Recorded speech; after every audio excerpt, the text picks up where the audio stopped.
What if we could break the cycle of poverty and violence in one generation? Consider that idea for a moment.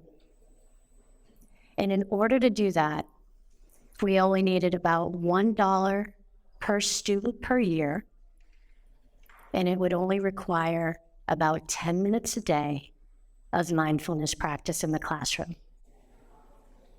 And you might be wondering, is this possible? The technology to bring mindfulness into the classroom is ready now. We can get mindfulness into every single classroom in this country easily. The programming is available for pre-K all the way through high school today. We could bring this in immediately. And the evidence base, which may be the most important part, is there, and it's getting stronger all the time. We know that when children practice mindfulness, they actually perform better in school. They have higher grades in key subjects like reading, math, and science. They have better behavior. They have fewer behavior events, fewer suspensions, fewer detentions, and less bullying. And maybe even as important, they actually have a greater sense of well-being. They're more compassionate. They're more collaborative.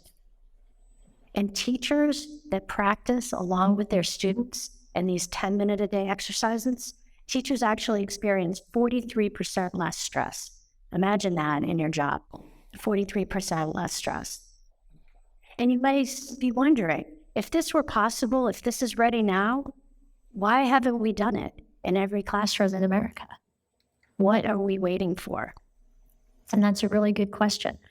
Part of it is awareness. Mindfulness is fairly new. It's becoming more and more known, but many educators across the country still are unfamiliar with what it is and how it can impact learning and academic success. And so if we are to have a massive shift and break the cycle of poverty and violence in a generation, we need this to be in every classroom.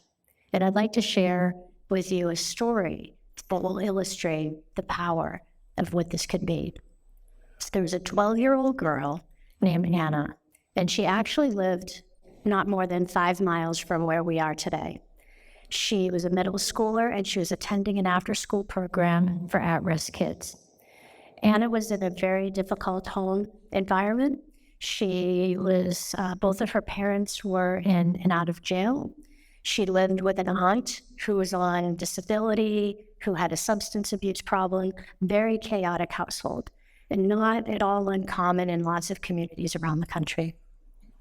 And so Anna was really struggling at school. She was failing lots of classes, she was getting into trouble, she was fighting. And in the after-school center that she was attending, she was defiant, difficult. She was tormenting some of the other kids in the program. And so, of course, the staff and her educators were trying to figure out what to do to help her. They worked collaboratively to bring more resources to her.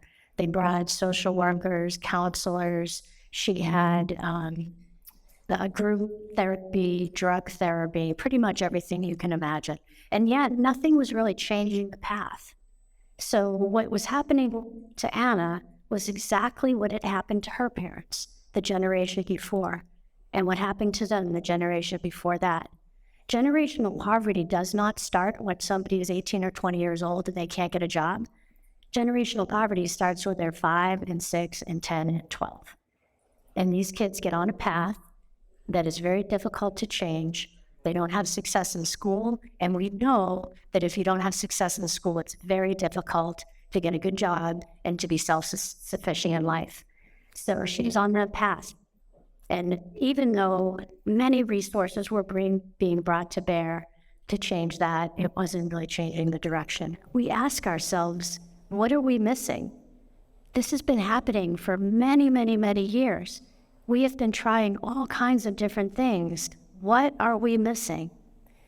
And so thankfully, due to some new technology and neuroscience, we are starting to understand what we're missing, and it's big. We now know that poverty literally inhibits learning. Think about that. Poverty, violence, trauma, all of those things inhibit brain function and limit learning. It wasn't really that the programs weren't working. There was a biological situation happening in Anna's brain and in the brains of millions of kids in this kind of environment that is limiting their ability to have success in school and is continuing to bring them down this path of poverty. And so neuroscience also is showing us, and I'll use the hand model of the brain. So if you play along with me, this is a great representation of what's actually happening. So there are three main parts in the brain. The first one is the brain stem, as represented by my wrist. And the brain stem is right here in the back of your head and attaches to your spine. And it is responsible for all of the automatic functions of the brain. So things like your heart rate, digestion, respiration, blood pressure, that kind of thing, basically outside of awareness. The next part is where my thumb is, tucked in by my palm, and that's known as the limbic system. It's sometimes called the emotion center of the brain, and it's also known as the fight or flight center. And so the limbic system is what fires up when there's a lot of stress, and it's designed to act quickly and to be reactive so that it saves us from possible threats. It's for our survival. The third part is represented by my fingers, and that's called the cortical structure, or the cortex. And the very front, which would be my forehead, is the prefrontal cortex. And that may be a term familiar to some of you. The prefrontal cortex is considered the executive center of the brain. It is where all of our complex thinking happens, very, very important for education. So things like planning, decision-making, response inhibition, it modulates our social behavior. It's even responsible for our moral compass. So deciding what's right and wrong, goal orientation, that kind of thing. And so what's happening in children like Anna in her brain, when she's in a stressful situation as she's in, her limbic system is consistently firing up. And what happens is the brain actually shifts the activity to this center, and it literally has the prefrontal cortex goes offline. So you literally flip your lid. And so many of you in this room might have had that experience before. I often will ask, has anyone ever had an experience where they said or did something that they later regret? Does that ever happen to anybody in this room? Usually most, if not all, the hands go up. So we understand that as a concept. Sometimes something happens and it pushes your button and you just go. You act, you react, usually in a habitual way, and then all of a sudden your thinking brain comes back on and you think, whoops, I shouldn't have done that. I better try to make amends. And so with children, when this is firing up all the time and this is going offline all the time, it becomes obvious why she wasn't able to interact with her peers or her educators and why she wasn't having success in school. So that's the first really important thing that we've learned. What are we missing? The brain and the biology are very insistent, and it's causing her to not be able to focus and attend at school. The second thing, which is really, really important, is that as children grow up, the brain starts to determine what's being used the most, and it starts to strengthen that. And so in cases like Anna's, this part of the brain, the limbic system, is now beginning to get strengthened because the brain is thinking, gosh, I want to optimize this. I want it to be as fast and as strong as possible so that you are excellent at reacting, right? And that is not great for children. And also it's saying the thinking part of the brain that's not being used very much, I'm going to prune that back, get it out of the way. And so you end up with a child, by the time they're in high school, not able to really connect into school at all. And you start hearing kids say, oh, school's not for me, this is boring, I'm not good at math, whatever those things are, because they're not even really able to comprehend this stuff anymore in a way that would help them be successful. And so it's terrifying in some ways what is happening to these kids. But there's great news. So we'll go back to Anna's story now and kind of finish it up. So thankfully, the center that she was attending had heard about mindfulness. and they decided to bring in a program and start using it with some of their students.